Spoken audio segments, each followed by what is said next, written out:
Hey everybody, Scott Wikle. You're listening to My Kind of Country right here on Fish Creek Radio.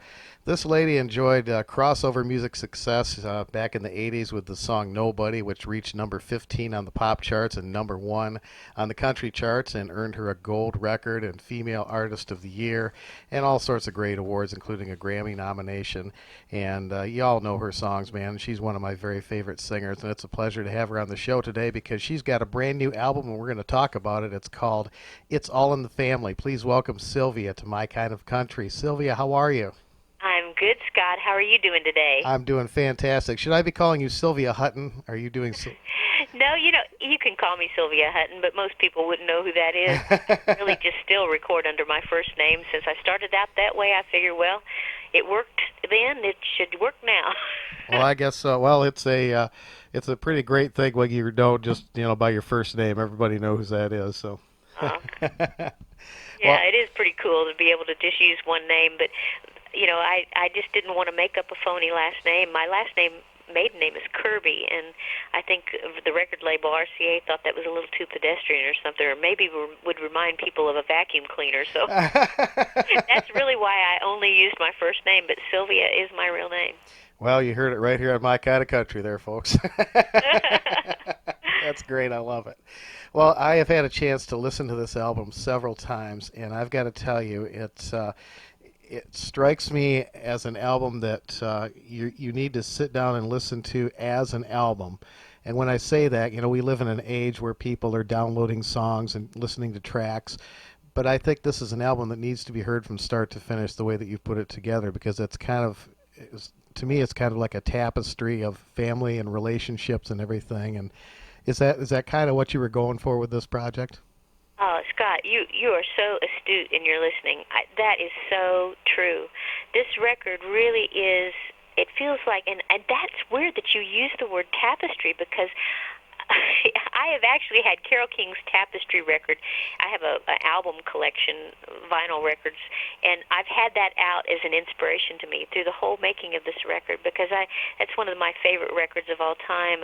She's a songwriter who's written incredible songs that we still all know and love, and I think in some ways this record has that same kind of a feel of that it is a tapestry. These songs are woven and are a part of one another.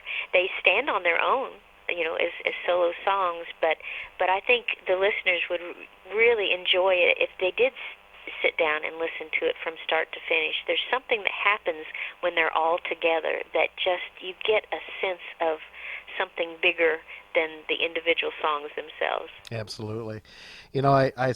I think I have a clearer understanding of you after listening to this album and the maturity and the that comes with the time of being in the music business and and dealing with all the family issues that we all deal with in our lives.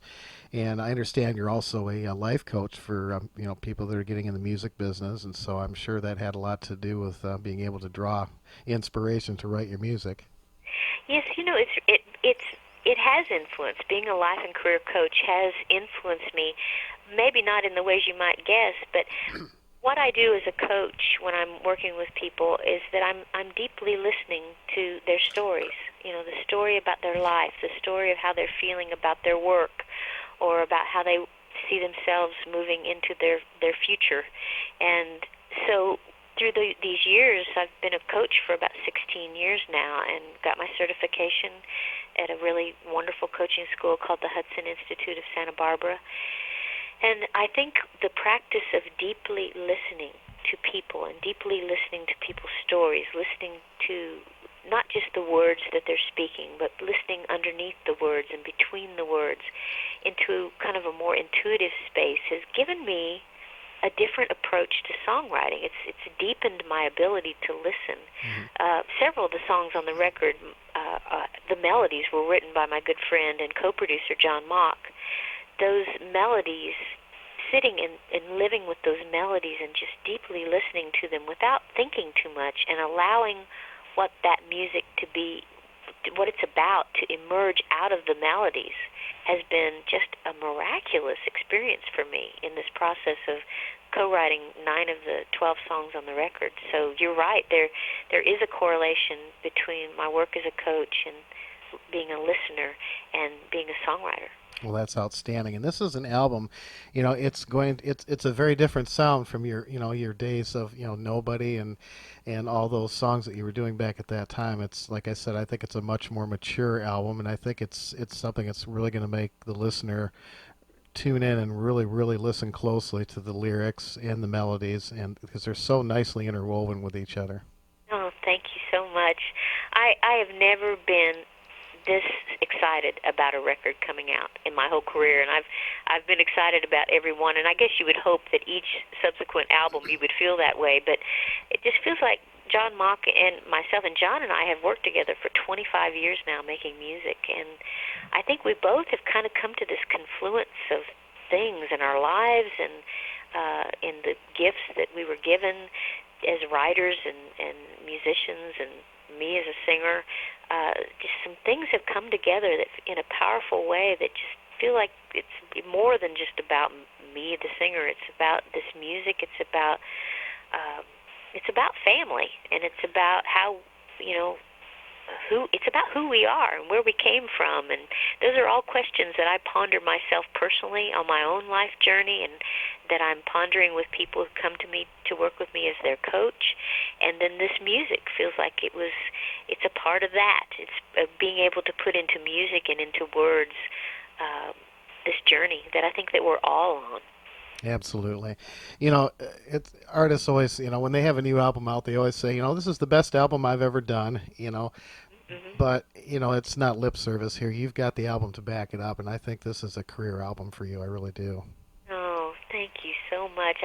It's wonderful to hear you say that, because not a whole lot of people have heard this yet. It doesn't officially get out there until October 7th is the official release date, but it is available right now for people to pre-order, and I'm really excited about that. So I'm looking forward to the moment when people can actually get this record in their hands and put it in their CD player at home or in their car and live with it. I really feel that people are going to, hopefully they'll be able to relate this music in lots of ways to their own lives. Well, I certainly agree.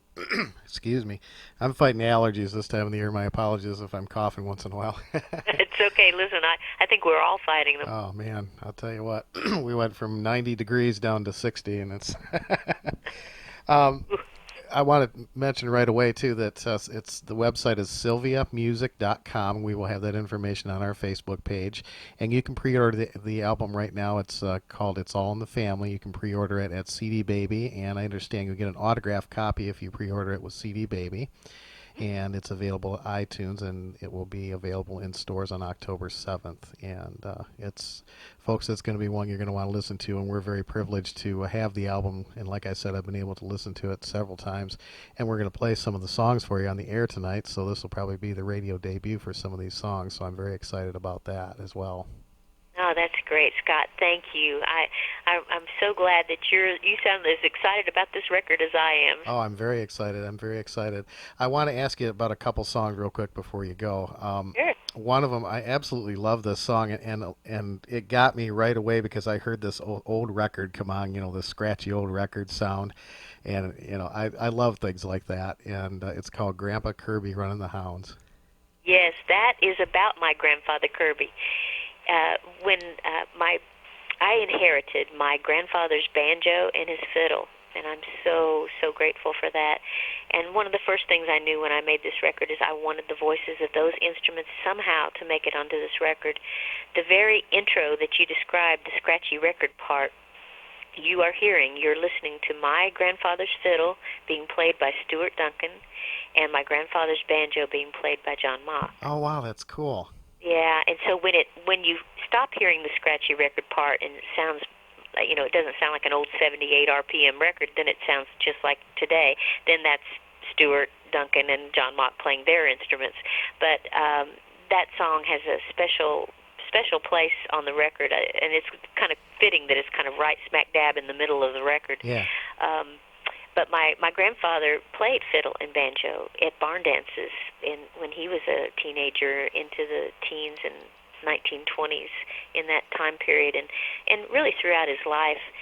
And my grandmother that he was married to, her brothers all played instruments at barn dances, and so they all played music together, and that's a part of my musical history. And I just felt like, in some ways, also this record is an exploration of that. So sonically, what you're hearing are instruments that my grandfather and my great uncles would That's play fantastic. I love back that. in the day. I love that. Real quick, tell me about Every Time a Train Goes By. This has got to be a true story. This is a true story. John Mock wrote the melody, and Tom Schuyler and I, who Tom, has written many hit songs. He wrote probably most notably 16th Avenue that Lacey J. Dalton had a big hit with. Oh, yeah. But he and I wrote the lyric to this song, and when we were listening to John's melody over and over again, for some reason, I ended up telling Tom Schuyler the story about the train when I was 3 years old, and we ended up writing the lyric to the melody because we realized after I told him the story, hey, this melody has a train feel. That's probably why I felt inspired to tell him the story. But it happened to me when I was 3 years old, living in Kokomo, Indiana, at Tall Timbers Trailer Park, and I was afraid of this, big sounding train that was about 30 feet from our front trailer door. And it would come by several times a day, and I would run and hide when it came by. And one day I decided I'm curious what goes on out here when I'm hiding from this big, sound that scares me half to death. And at 3 years old, the next time the train came by, I planted my feet, and the train approaches, and the ground is rumbling, and the dishes in the cupboard are rattling, and everything in me says run, but I didn't. And right as the train engine got right beside me, out of the cab leans the conductor, and he's waving and smiling. And in that instant, my whole life, really, when I look back, it changed, because suddenly this thing that was awful and scary and terrifying became this thing I ran out to greet every day. Wow, that's cool. What a great story. Well, Sylvia, I know you've got a lot of other interviews to do today, and I want to thank you for taking time to be on My Kind of Country. Folks, go see her in concert. She is doing a whole bunch of concerts and has been up here in Michigan, and it's wolverineproductions.org. You can check out the dates that she's going to be, and we got to get you up to Traverse City here, too, sometime. Oh, would love that. All right, and it's sylviamusic.com. The album is called It's All in the Family. It'll be released October 7th, but you can go ahead and pre-order it right now at CD Baby or iTunes, and you're going to love it, folks. We're going to play Every Time a Train Goes By, and then I'm going to play Grandpa Kirby Running the Hounds, too, for you right now, because I love those songs. Sylvia, thank you so much for being on My Kind of Country. Oh, you are so welcome, Scott. Great talking with you. You too. Take care. Bye-bye. Bye-bye.